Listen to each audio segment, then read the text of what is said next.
Assalamualaikum warahmatullahi wabarakatuh. Kembali lagi di channel Pintu Dimensi. Kembali berjumpa dengan saya, Mas Wahyu. Pada kesempatan ini, saya akan membacakan cerita yang berjudul Malam Satu Suro di Gunung Lawu. Cerita ini ditulis oleh saya sendiri. Dan sebelum kita masuk ke ceritanya, buat kalian yang belum subscribe di channel ini, alangkah baiknya tekan tombol subscribe-nya terlebih dahulu dan tekan tombol notifikasinya agar kalian tidak ketinggalan cerita terbaru dari Pintu Dimensi.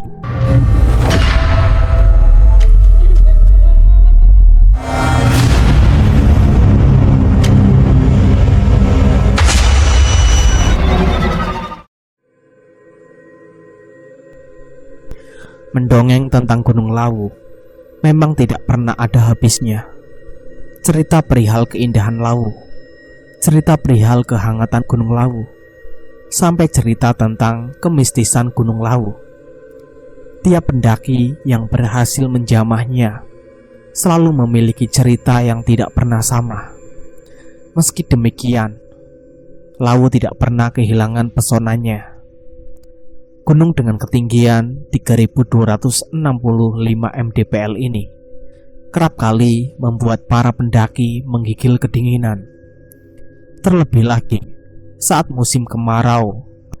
Letaknya Gunung Lawu berada di Kabupaten Magetan, Jawa Timur, dan Kabupaten Karanganyar di Jawa Tengah. Artinya, Gunung Lawu ini keberadaannya seakan sebagai pembatas dua provinsi Jawa Timur dan Jawa Tengah. Berbeda dengan Gunung Merapi yang kesohor itu, yang termasuk gunung aktif dan seringkali bergejolak. Gunung Lawu termasuk gunung yang beristirahat. Artinya, Gunung Lawu sebenarnya gunung dalam kategori berapi, karena dalam catatan sejarahnya diperkirakan pernah meletus terakhir kalinya pada 20 November 1885, yang kemudian tidak aktif lagi hingga kini. Gunung Lawu memiliki 3 puncak, yaitu Puncak Hargodalem, Hargodumiling, dan Hargodumila. Yang terakhir ini adalah puncak tertinggi Gunung Lawu. Gunung Lawu menyimpan misteri pada masing-masing dari 3 puncak utamanya, dan menjadi tempat yang dimitoskan sebagai tempat sakral di tanah Jawa. Hargodalem diyakini sebagai tempat pemoksaan Prabu Brawijaya Pamungkas. Hargodumiling diyakini sebagai tempat pemoksaan Ki Sabdopalon. Dan Hargodumilah merupakan tempat yang penuh misteri, yang sering dipergunakan sebagai ajang mencari kemampuan atau olah batin dan meditasi. Aku cukup paham tentang kisah-kisah di beberapa gunung yang bertengger di Pulau Jawa, sebab aku memang begitu mencintai hobiku yang satu ini, yaitu menaklukkan ketinggian dengan penuh pengharapan. Namaku Rama. Aku sudah mulai pendakianku bahkan usia masih terbilang remaja, hingga pada akhirnya mendaki sudah menjadi kebiasaan yang lekat di dalam kehidupanku. Libur panjang kiranya sebentar lagi akan datang menyapa semua orang, tak terkecuali dengan aku. Sehingga aku putuskan untuk kembali menaiki Gunung Lawu untuk kesekian kalinya bersama rekan sejawat yang tentunya memiliki kegemaran yang serupa denganku. Aku ajak ke5 kawanku tanpa basa-basi, dan beruntungnya mereka semua pun enggan untuk menolak ajakanku. Beberapa tahun lalu, ketika aku masih memiliki waktu yang cukup luang, aku selalu menghabiskan malam di puncak Lawu, tepat menjelang 1 Suro. Jika aku boleh berbangga diri, aku sudah menjejakinya bahkan lebih dari 8 kali. Alasannya, selain karena alasan pribadi, yaitu untuk mencari kepuasan, malam 1 Suro pun menjadi malam yang cukup apik untuk melakukan sebuah pendakian. Tentu saja tanpa mengesampingkan ramainya pendakian saat pergantian tahun baru Masehi atau malam menjelang perayaan kemerdekaan 17 Agustus. Aku bersama kawan-kawan yang lain berencana menghabiskan malam menjelang 1 Suro di puncak Gunung Lawu. Karena domisili kami berbeda kota, jauh hari sebelum hari pendakian yang sudah kami sepakati pun, kami sudah janjian untuk bertemu di Cemoro Sewu agar lebih dekat dengan jalur pendakian Lawu. Setelahnya, kami mulai mempersiapkan segala hal yang tentunya akan sangat dibutuhkan saat menaklukkan Lawu nantinya. Karena ini bukanlah pendakian perdanaku, aku tak begitu gugup untuk menyiapkan segala hal. Justru, aku terbilang cukup santai dan tidak begitu banyak membawa perlengkapan. Sebab aku khawatir barang yang aku bawa justru nantinya akan merepotkan diriku sendiri. 2 hari lagi rencana pendakian kami pun akan segera tiba. Itu artinya segala hal harus sudah siap dari segi logistik perlengkapan pendakian, sekaligus perlengkapan bermalam, dan tentunya fisik yang harus prima. Rencana kami sebentar lagi akan terrealisasi.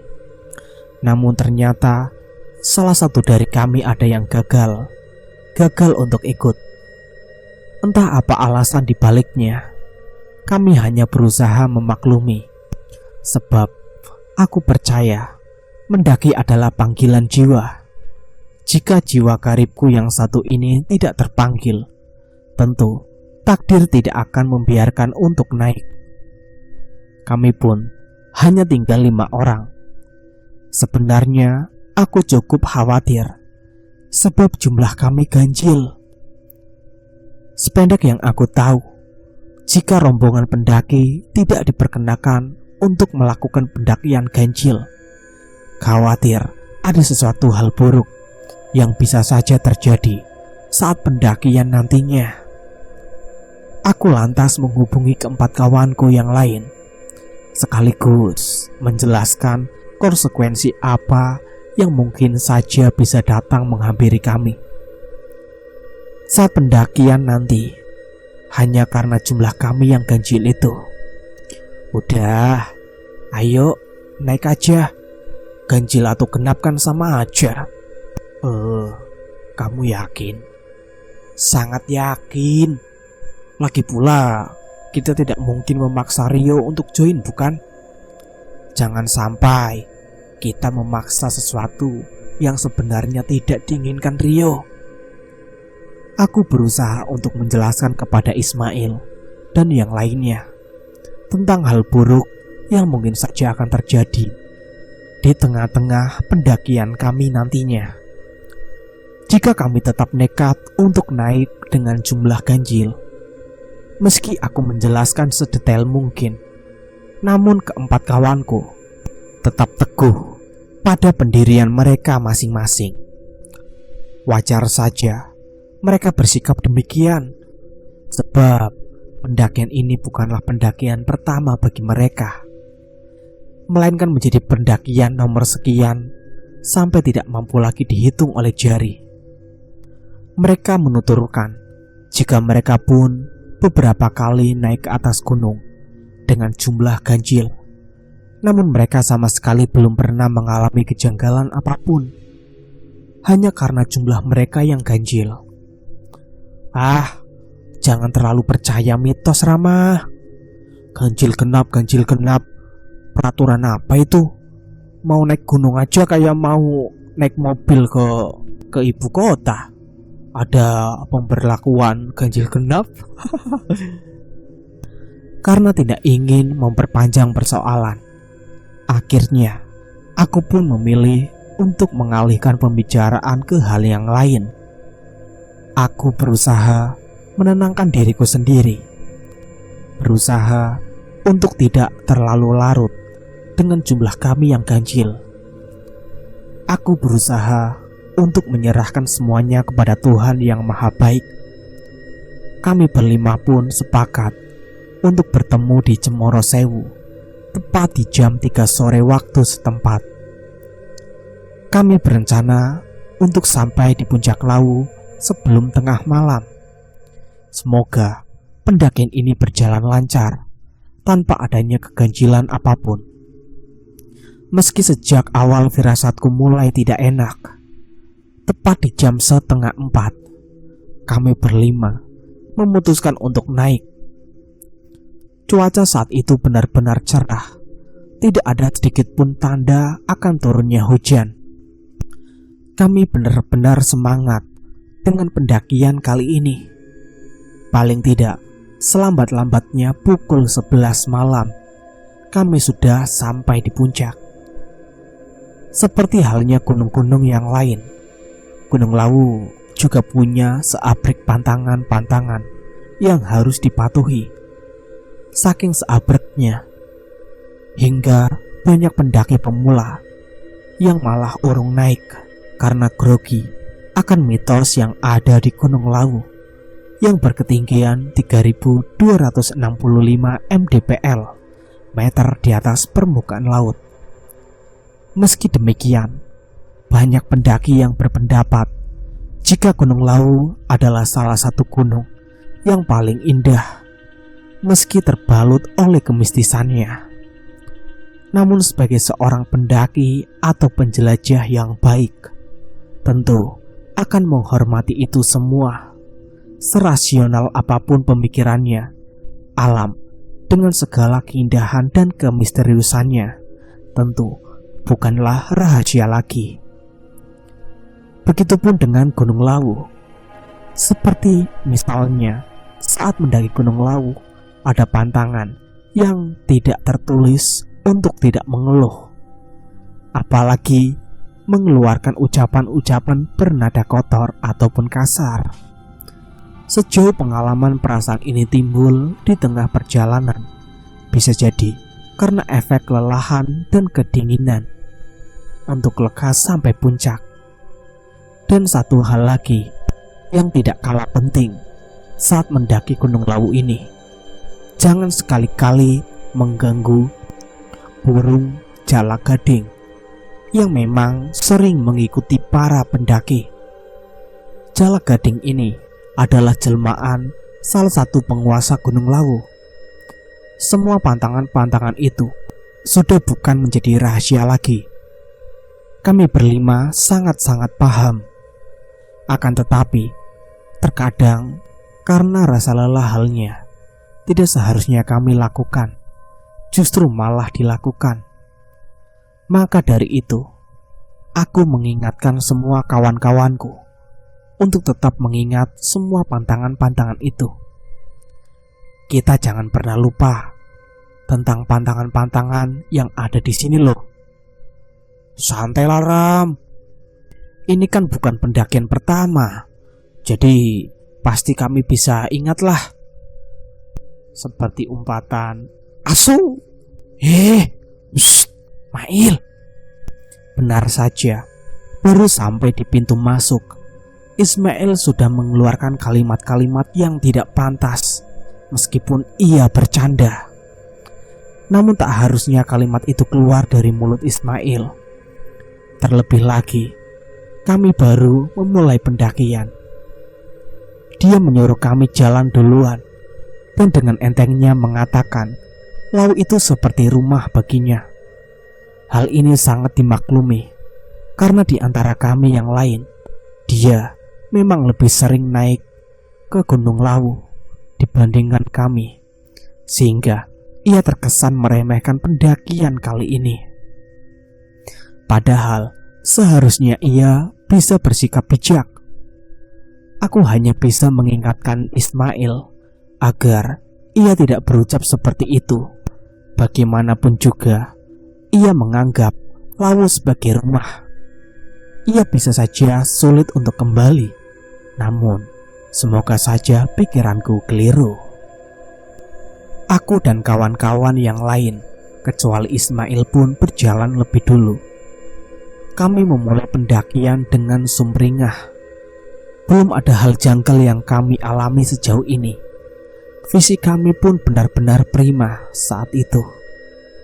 Aku kemudian mencoba menengok ke arah belakang untuk memastikan langkah Ismail. Namun saat aku menengok ke arah Ismail, aku merasa melihat sesuatu yang janggal. Tepat di belakang Ismail ada sosok nenek-nenek tua yang terus mengikuti langkah Ismail. Wajahnya nampak begitu mengerikan, penuh luka dan juga darah segar yang mengalir di wajahnya. Pakaian yang dikenakan nenek tua itu nampak begitu lusuh. Kebaya coklat dengan motif bunga dan kain coklat yang dililitkan untuk dijadikan rok. Rasanya aku ingin berteriak untuk memberitahu Ismail saat itu. Namun mendadak mulutku keluh. Aku tak mampu berucap satu kata pun. Bahkan tanganku pun enggan untuk digerakkan. Bayangan nenek tua itu hanya terlihat beberapa saat saja. Setelahnya, sosok mengerikan itu benar-benar hilang.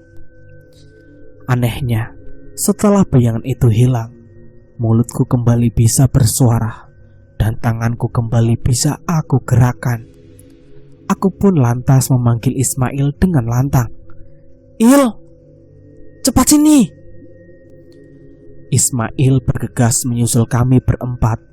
Namun wajah Ismail benar-benar keheranan, sebab aku memanggilnya dengan teriakan tak biasa. Bahkan kawan-kawan yang lainnya pun keheranan dengan sikapku. "Ih, kenapa sih Rama? Ismail dalam bahaya." "Bahaya gimana sih? Orang dia baik-baik aja kok. Tubuh dia sehat dan gak kelihatan ada sesuatu yang aneh." Sesampainya Ismail bersama kami, aku pun langsung memberitahunya tentang apa yang aku lihat, yaitu sosok nenek tua yang berdiri tepat di belakang Ismail. Saat Ismail sedang berjalan, wajah sang nenek mengerikan dengan pakaian lusuh yang melekat di tubuhnya. Namun bayangan sosok itu tidak bertahan lama. Setelah aku menjelaskan apa yang aku lihat, Ismail menunjukkan ekspresi tidak percaya, sebab ia tidak merasakan kejanggalan apapun. Bahkan merinding pun tidak, sehingga ia terus meyakinkanku jika apa yang aku lihat mungkin keliru. Begitu juga dengan kawan-kawan yang lain yang memang tidak percaya dengan apa yang aku ucapkan. Aku berusaha meyakinkan semua kawan-kawanku, namun tidak ada satupun dari mereka yang mau mempercayai. Hingga pada akhirnya Rizal mendekati ke arahku dan berusaha menenangkanku yang saat itu benar-benar kalut. "Ram, tenang sih, tenang. Aku dan yang lain memang tidak begitu percaya dengan apa yang kamu ucapkan tadi. Tapi kami semua tahu jika hal-hal mistis yang seperti kamu ucapkan barusan itu benar-benar ada. Jangan buat dirimu kalut dalam persoalan inilah. Ingat, kita ingin enjoy malam ini di puncak Lawu. Bismillah aja, semua akan baik-baik saja." Aku pun lantas menelan nafas panjangku, berusaha mengontrol emosi yang ada dalam diriku dan mencoba berdamai dengan keadaan. Ini hanya permulaan. Mungkin hanya aku saja yang bisa melihat sosok mengerikan itu, sementara kawan-kawanku yang lain tidak. Sehingga wajar jika mereka pun tidak semudah itu bisa percaya. Aku akan coba tenangkan diriku dulu.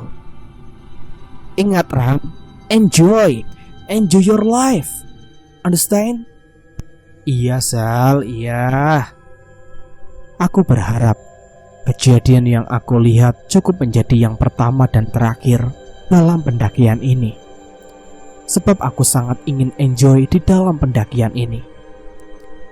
Aku enggan untuk merusak malam syahdu yang sudah menjadi kegiatanku hampir di tiap tahun, yaitu saat malam satu suro.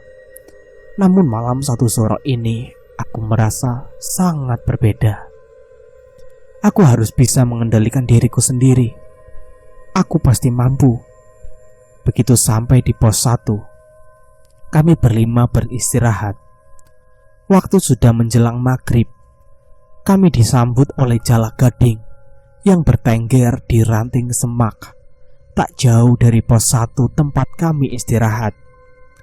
Melihat ada Jalak Gading, aku menyapanya, dan memang begitulah adabnya saat bertemu dengan Jalak Gading ini. Ada sedikit keanehan di sini. Biasanya dengan aku pancing dengan makanan, Jalak Gading itu mau memakannya.